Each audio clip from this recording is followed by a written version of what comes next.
اللهم صل على سيدنا محمد وعلى آل سيدنا محمد وبارک وسلم۔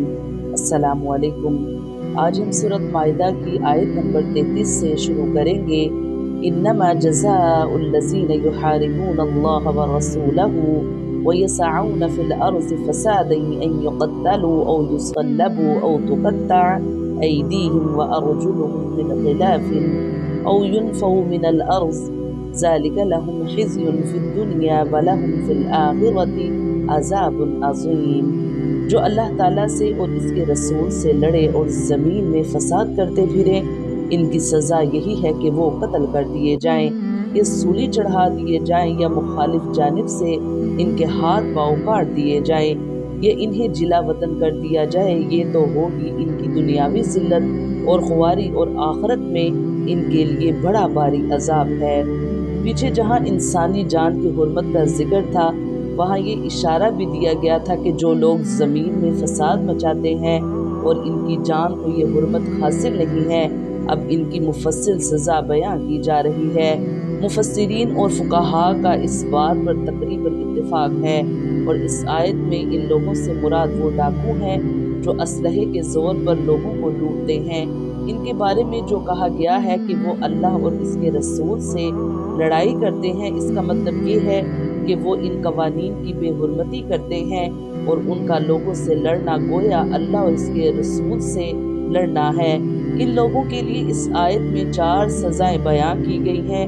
ان سزاؤں کی تشریح امام ابو حنیفہ رحمۃ اللہ علیہ نے یہ فرمایا ہے کہ اگر ان لوگوں نے کسی کو قتل کیا ہو مگر مار لوٹنے کی نوبت نہ آئی ہو تو انہیں قتل کیا جائے گا، مگر یہ قتل کرنا حد شرعی کے طور پر ہوگا، قصاص کے طور پر نہیں، جس کا نتیجہ یہ ہوگا کہ اگر مقتول کے وارث معاف بھی کرنا چاہیں تو ان کی معافی نہیں ہوگی، اور اگر ڈاکوؤں نے کسی کو قتل بھی کیا ہو اور مال بھی لوٹا ہو تو انہیں سولی پر لٹکا کر ہلاک کیا جائے گا، اور اگر مال لوٹا ہو اور کسی کو قتل نہ کیا ہو تو ان کا دایاں ہاتھ اور بایاں پاؤں کاٹا جائے گا، اور اگر انہوں نے لوگوں کو صرف ڈرایا دھمکایا ہو، نہ مال لوٹنے کی نوبت آئی ہو نہ کسی کو قتل کرنے کی، تو 4تھی سزا دی جائے گی، جس کی تشریح اگلے حاشیے میں آ رہی ہے۔ یہاں یہ یاد رکھنا چاہیے کہ قرآن کریم نے ان جرائم کی سزائیں اصولی طور پر بیان فرمائی ہیں۔ نبی اکرم صلی اللہ علیہ وآلہ وسلم نے احادیث میں تفصیل بیان فرمائی ہے کہ ان سخت سزاؤں پر عمل درآمد کے لیے کیا شرائط ہیں۔ فقہ کی کتابوں میں یہ ساری تفصیل آئی ہے۔ یہ شرائط اتنی کڑی ہے کہ کسی مقدمے میں ان کا پورا ہونا آسان نہیں ہے، کیونکہ مقصد ہی یہ ہے کہ یہ سزائیں کم سے کم جاری ہوں، مگر جب جاری ہوں تو دوسرے مجرموں کے لیے سامان عبرت بن جائیں۔ إِلَّا الَّذِينَ تَابُوا مِن قَبْلِ أَن تَقْدِرُوا عَلَيْهِمْ فَاعْلَمُوا أَنَّ اللَّهَ غَفُورٌ رَحِيمٌ۔ ہاں، جو لوگ اس سے پہلے توبہ کر لیں کہ تم ان پر قابو پالو تو یقین مانو کہ اللہ تعالیٰ بہت بڑی بخشش اور رحم و کرم والا ہے۔ مطلب یہ ہے کہ اگر وہ گرفتار ہونے سے پہلے ہی توبہ کر لیں اور اپنے آپ کو حکام کے حوالے کر دیں تو ان کی مذکورہ سزائیں معاف ہو جائیں گی۔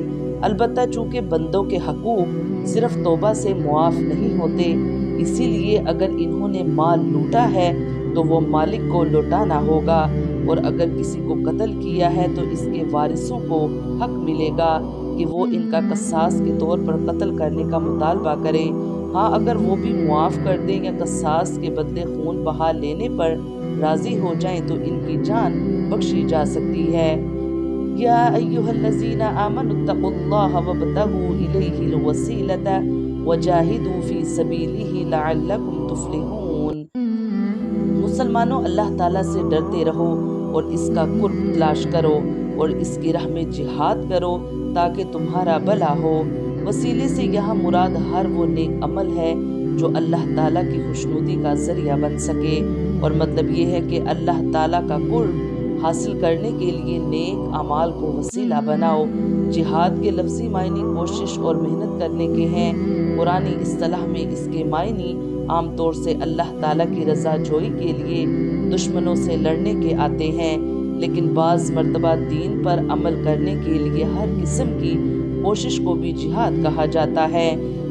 ان الذین کفروا لو ان لهم ما فی الارض جميعا ومثله معه لیفتدوا به من عذاب یوم القیامت ما تقبل منهم ولهم عذاب علیم۔ یقین مانو کہ کافروں کے لیے اگر وہ سب کچھ ہو جو ساری زمین میں ہے، بلکہ اس کے مثل اور بھی ہو، اور وہ اس سب کو قیامت کے دن کے عذاب کے بدلے فدیے میں دینا چاہیں، تو بھی ناممکن ہے کہ ان کا فدیہ قبول کر لیا جائے، ان کے لیے تو دردناک عذاب ہی ہے۔ سورۃ آل عمران کی آیت نمبر 91 اس کی ہم معنی ہے۔ حضرت انس رضی اللہ عنہ سے روایت ہے کہ نبی صلی اللہ علیہ وآلہ وسلم نے فرمایا، قیامت کے دن اللہ تعالیٰ اس شخص سے کہے گا جس آگ والے سے سب سے ہلکا عذاب ہوگا، اگر زمین میں جو بھی چیز ہے تمہاری ہو تو کیا تم اپنی جان چھڑانے کے لیے وہ دے دو گے؟ وہ کہے گا ہاں، تو اللہ تعالیٰ فرمائے گا میں نے تم سے اس سے کہیں زیادہ آسان چیز کا مطالبہ کیا تھا جب تو آدم کی پشت میں تھا کہ میرے ساتھ کسی چیز کو شریک نہ بنانا، مگر تم میرے ساتھ شریک بنائے بغیر مانا ہی نہیں۔ یرید ان یخرجوا من النار وما هم بخارجین منہا ولہم عذاب مقیم۔ یہ چاہیں گے کہ دوزخ میں سے نکل جائیں، لیکن یہ ہرگز اس میں سے نہ نکل سکیں گے، ان کے لیے تو دوامی عذاب ہے۔ یہ آیت کفار کے بارے میں ہے، جیسا کہ اوپر کی آیت میں ان کا صاف ذکر کیا گیا ہے۔ رہے گناہگار مسلمان تو صحیح احادیث میں ہے کہ انہیں گناہوں کی سزا بھگت لینے کے بعد جہنم سے نکال دیا جائے گا۔ اللہ تعالی ہمیں قرآن پاک پڑھنے کی، اس کو سمجھنے کی اور اس پر عمل کرنے کی توفیق عطا فرمائے۔ آمین یا رب العالمین۔